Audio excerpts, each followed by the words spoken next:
nature of the crimes that they're chasing this person for, but it also, Bruce, could be the nature of this chase in the actions that this person has taken so far, because clearly this person is willing to do anything that they need to do to get away. We've watched him recklessly drive and actually make contact with other vehicles. When does that start to change how they might chase this person? Because look, again, going onto the shoulder, really coming close to vehicles and sideswiping them very possibly.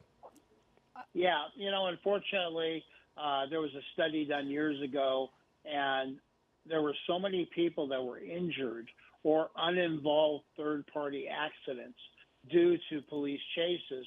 So they kind of want to give the suspect room, give him distance. Time is on the officer's side. They have a helicopter, they have radios. So they don't want to get right on top of him to force him to drive any more dangerously than he is.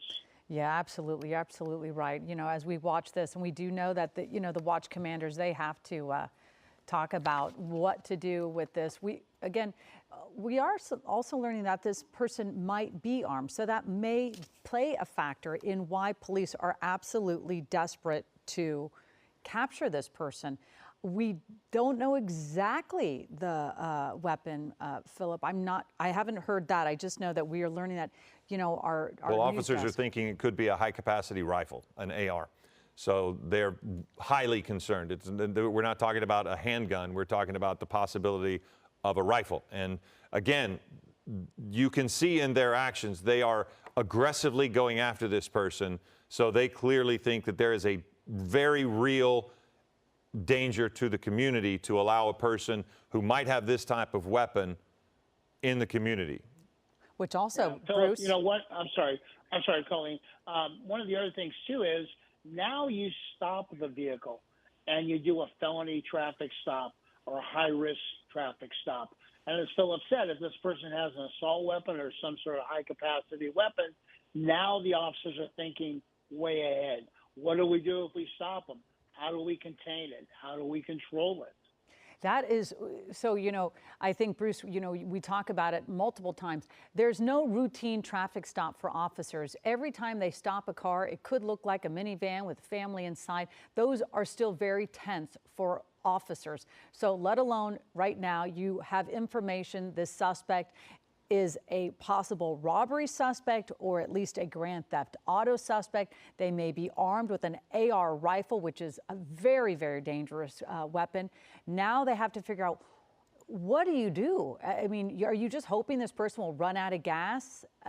Because obviously these are gas guzzlers. And then you have to figure out, do you start trying to get SWAT or any of these, Bearcat sort of armored vehicles to be part of this pursuit? Yeah, definitely. The call has already been made to, in this case, probably LAPD SWAT in the West LA area that, hey, we have a pursuit suspect coming to you. He's possibly armed with a high caliber weapon of some sort. It is a felony crime. So it meets all the criteria for a SWAT call out. But then again, as you said, when this person stops, do they run out of gas? And then it becomes a SWAT problem, meaning the regular patrol officers will not be involved in this operation beyond the actual traffic stop. Well, we're also getting a few details on this vehicle, and when you combine it with the fact that this chase started in Bakersfield, you start to wonder how long this chase can go, because we're hearing this is a V6, but it's a turbocharged vehicle, so they've been on the road for a little while. And there is the possibility that at some point this vehicle starts to have issues with how far they can travel. And if you do end up with a standoff and you think that this person has an assault rifle, you have to worry about the community as well as officer safety. So and if you're on the freeway when they might run out of gas. So there are so many variables here, Bruce, as well as the danger with that vehicle while he's driving. It really is, there are wild cards in this one that seem to be unlike many of the chases that we've watched recently. Yeah, and that's why as law enforcement, there's plan A, there's plan B, there's plan C, and there may be plan D and E too, because now you got the vehicle stopped, They have a high capacity magazine, a weapon, an automatic. Where do those rounds go if this suspect were to engage the officers? Those rounds are going to keep going downrange at a high rate of speed. Yeah, and I am curious and worried. You know, some of these cars, they don't know that there's a chase that's happening, and once they start seeing all the police cruisers behind them and the helicopters, they realize something's happening. They just don't exactly know what. But again, I'm concerned because this is a turbocharged V6. We know that those suckers do go through a lot of fuel, and if he has or she, we don't exactly know the suspect. It looks like it's a male suspect driving that car. We don't know if there's anybody else inside the vehicle. But if they were to be so desperate to get away from police that they try to carjack somebody on the freeway, it's just very, very concerning when you see this. Yeah, those are all variables that the police are thinking about, and I'm sure they're talking on the radio about. The other thing, too, is in a pursuit, the lead car will drop off, and maybe the secondary car will take over because there is a fatigue factor, a tunnel vision factor of the officers. They're so focused on this vehicle that another CHP car, in this case, probably the second or third one, is calling the pursuit. And what I mean by that is they're talking about direction of travel, speed, traffic conditions, the wants on the vehicle. And those are all things that the watch commander, as you guys have said before, they're constantly reevaluating. And here we go again. This person driving to the shoulder, impatient, not wanting to deal with congestion and moving to the shoulder, accelerating up. In this case, only about 70 miles an hour, but still increasing over what the rate of speed is. And that's what is concerning as I watch it. When you have a rate of speed of 50 miles an hour, 40 miles an hour, and then somebody comes by you 30 miles an hour faster on the shoulder, you know, with a vehicle that's larger, that can cause damage if there's somebody that somehow ends up getting hit. And we've seen that. We don't want to see that in this circumstance because, again, this person is weaving in and out of traffic. We think that they've hit on that one side. We've watched them run into a vehicle from behind. We actually might even have video of that where they came up on somebody and then there's the video to the right there where they just bumped them, got them out of the way when they were trying to continue forward. And we've seen that happen a couple of times. But then here live on the left, you see them weaving in and out of traffic on the 10 westbound. But again, as we've said before, at some point, you start to run out of real estate because you are heading westbound and you're going to run into an area where you're just no longer on the freeway. Yeah, and Philip, you hit it right on the head. You're dealing with a vehicle that's larger, that has more tonnage. So even though it's only maybe going 70 miles an hour, however, if it were to impact another vehicle going slower, this is going to be a severe impact. Yeah, no doubt about it. And also as we've been watching this driver really taking some risky moves here on the 10 West, we have seen that they no longer have a rear view mirror on their passenger side. We've seen it hit a car and then we said hit another car, sideswipe it, where then it actually just fell right off. So we know that they don't have a complete view around their vehicle. We don't know if it's their vehicle, but they certainly are driving it like they know how to drive a large vehicle because these aren't, these aren't like little race cars. This is a big, heavy Ford Explorer.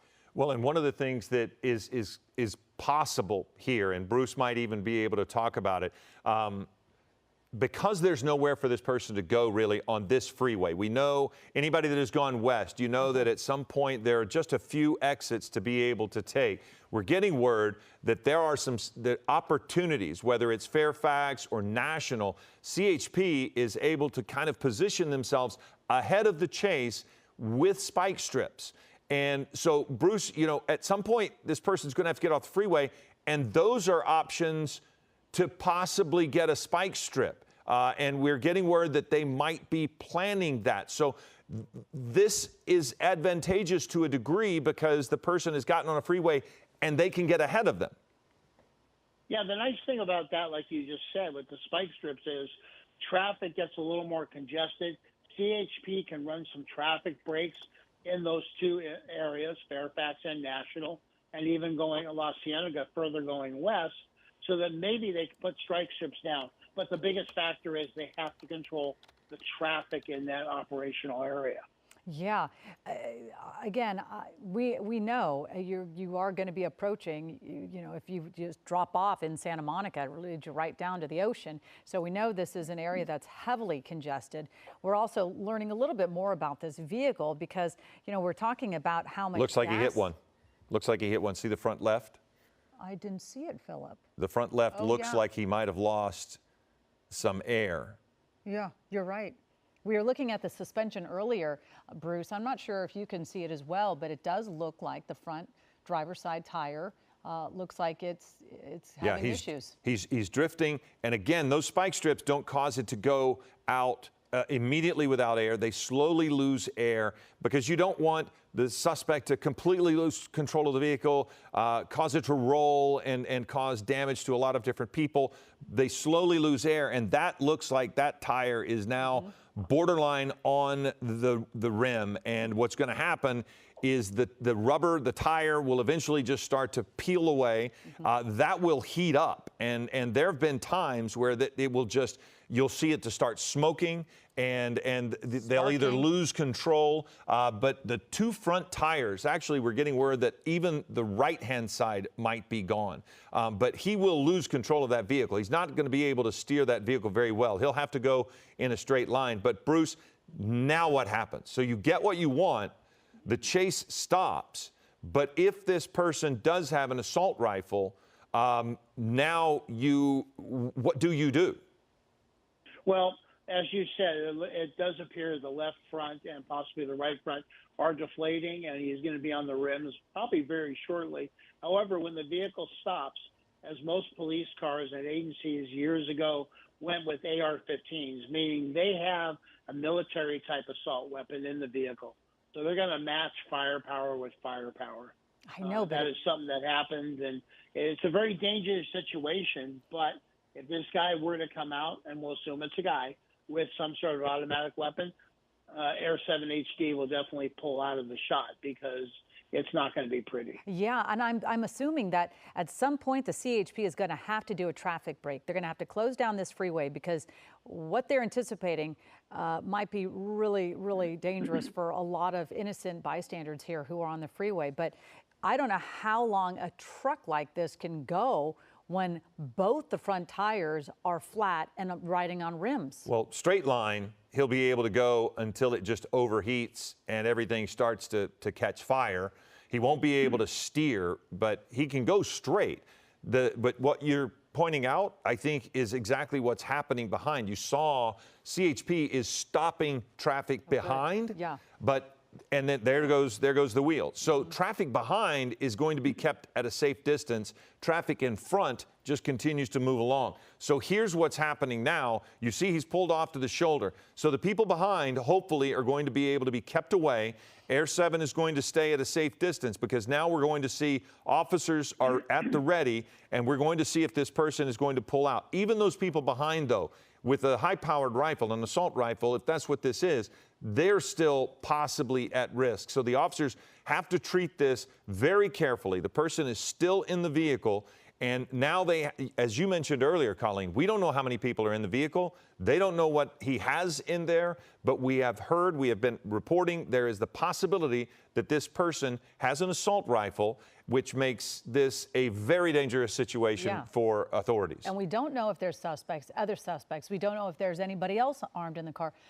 Bruce, we're watching this right now. Tell us what the officers are sort of doing right now, because we know they're doing some commands of some sort.